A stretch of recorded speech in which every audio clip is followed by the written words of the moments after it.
Welcome to Andhraprabha. నేను మీ హేమ. కాలీవుడ్ భామ Aishwarya Rajesh indirect గా డైరెక్టర్ వీరపాండ్యన్ కి డోస్ ఇచ్చింది. ఐశ్వర్య రాజేష్ కి మొదట ఛాన్స్ తానే ఇచ్చానని, ఆ టైంలో ఆమెకు ఆటోలు ఛార్జీలు కూడా తానే ఇచ్చానని, ఇప్పుడు స్టార్ హీరోయిన్ అయ్యాక ఫోజులు కొడుతుందని షాకింగ్ కమెంట్స్ చేశాడు డైరెక్టర్ వీరపాండ్యన్. అతని కమెంట్స్ పై ఐశ్వర్య సైలెంట్ గా తన సోషల్ మీడియా ద్వారా వార్నింగ్ ఇచ్చింది.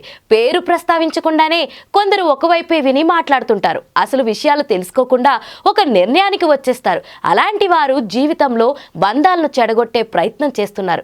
ఎవరైనా సరే పూర్తిగా తెలుసుకుని మాట్లాడితే బాగుంటుందని తన ట్విట్టర్లో ఒక నోట్ పెట్టింది ఐశ్వర్య.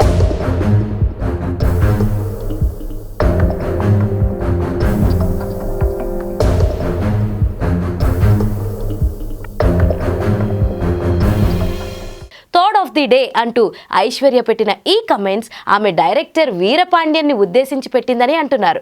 తమిళ్లో సహజ నటిగా తన మార్క్ చాటుతున్న ఐశ్వర్య రాజేష్ ఎలాంటి పాత్రలోనైనా ఇట్టే ఒదిగిపోతుందని ఆడియన్స్ అంటుంటారు.